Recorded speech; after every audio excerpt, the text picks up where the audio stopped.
Hinaan mo yan. Hinaan mo yan. Naririnig ito. Ito guys, ilagay mo natin yung Coco Mama para sa gagawin nating latik. Ito yan. 200 ml siya na gata. Gagawin natin siyang latik.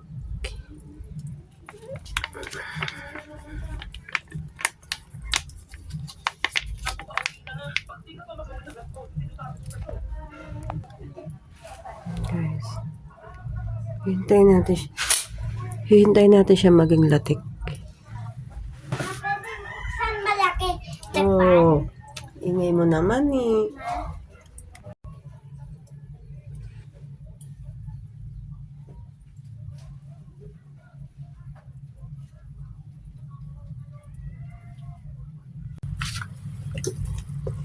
Yan siya guys, haluin lang ng haluin. Hanggang sa maging latik na siya.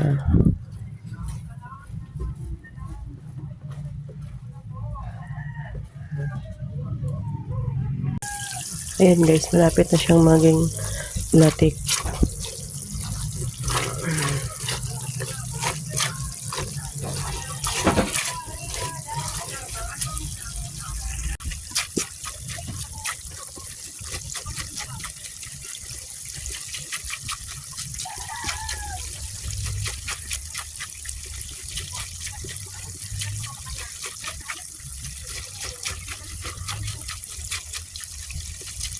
Amoy na amoy siya. Guys, amoy na siyang latik. Sarap na ng amoy niya.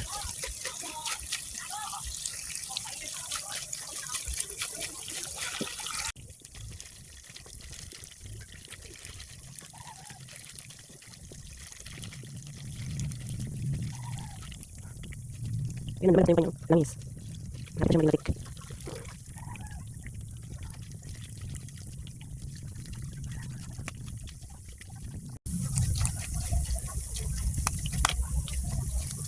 Makasip-kasip na siya.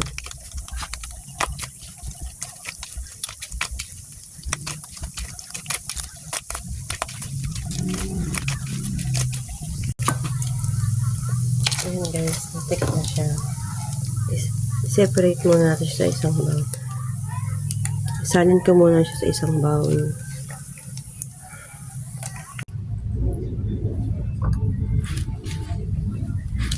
Guys, ito pala yung latik ko. Yung langis niya, ibabalik natin sa kawali. Kasi yun ang gagamitin natin para makagawa tayo ng biko. Ito.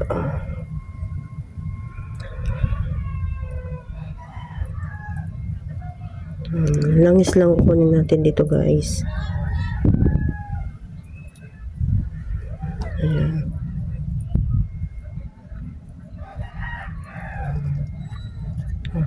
Bigayin natin mabuti siya para makuha yung pinakalangis. Yung latik lang yung maiwan.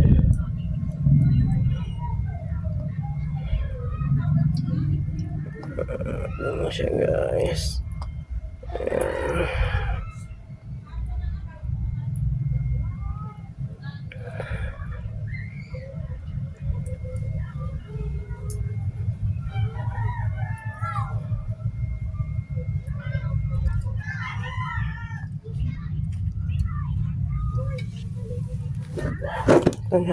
Ito yung pantatappings natin mamaya. Tapos, ibalik natin siya sa lutuan.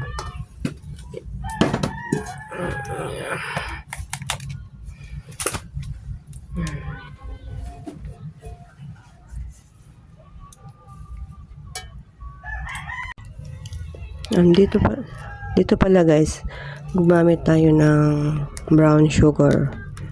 Ayan. Kalahating kilo po gagamitin natin para sa 1 kilong malagkit.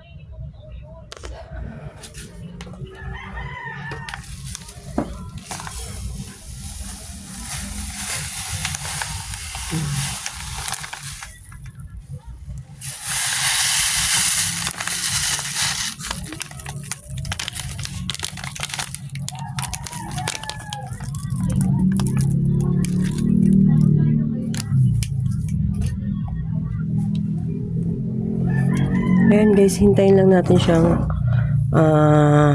matunaw. Dun sa langis kanina ng latik. Ito yung langis ng latik kanina. Ayan. Hanggang sa matunaw siya dyan.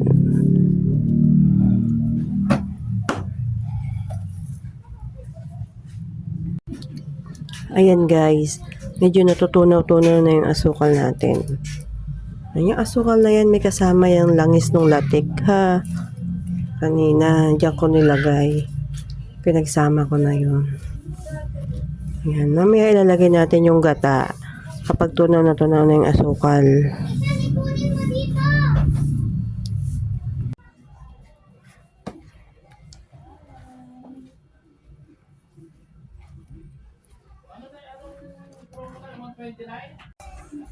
Ayan guys, pag lutong-luto na yung asukal, pwede na natin ihalo yung 2 pack ng gata.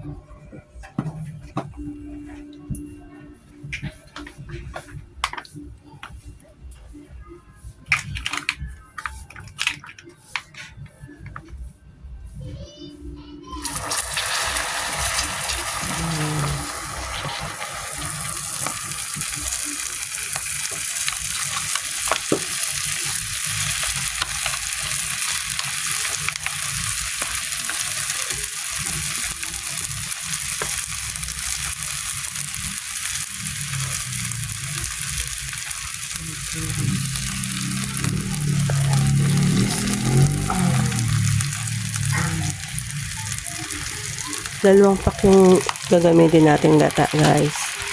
200 ml bawat isa.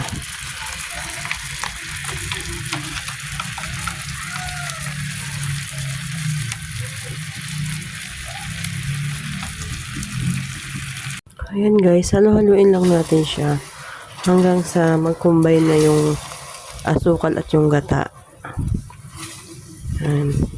Hanggang sa maluto yung gata doon sa asukal.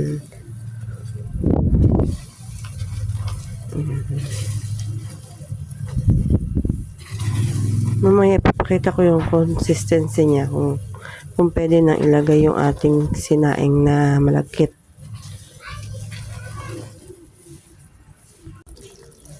Ayan guys, yung mga gantong consistency ng pwede na siya. Pwede na ilagay yung sinaing nating malagkit. Ayan. Pwede na ilagay yung sinaing na malagkit dito. Kulong-kulo na siya. Tapos nag-combine na yung asukal at yung gata.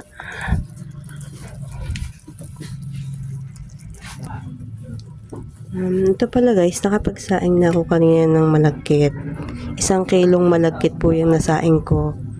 At ready nang ilagay dun sa ating pinakulong asukal na may gata.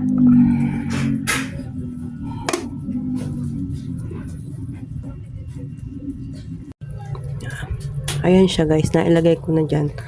Ang gagawin natin, hahalu-haluin natin siya hanggang 40 minutes.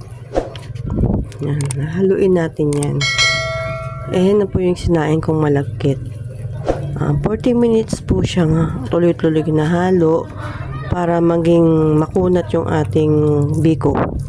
Yun po ang sekreto para maging makunat at tumagal yung shelf life ng ating biko. Kailangan 40 minutes siya. Ayun guys, basta dire-diretso lang ang ating paghalo. 40 minutes po siyang nakasalang sa apoy. Medium lang po. Pero kung sa kalang di uling, konting uling lang gagamitin nyo. Shh! Huwag ka maingay, baby. Sa uling po kasi ako nagluto, guys. Kung sa kalan kayo na digaas, medium lang apoy nyo.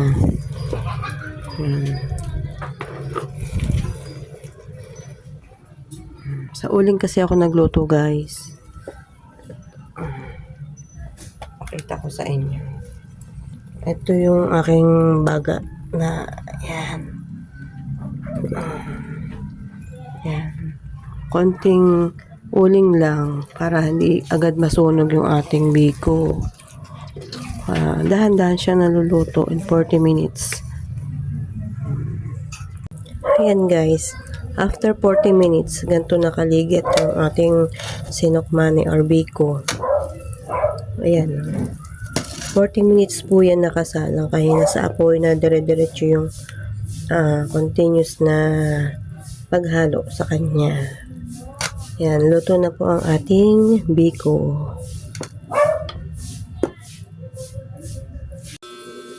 Ito na pala yung ating biko, guys. Nakaano tayo ng isang bilaong maliit, tapos may natira pang nasa kawali. Yan, yan po yung 1 kilo. Baga 2 maliit na bilaw ang magagawa.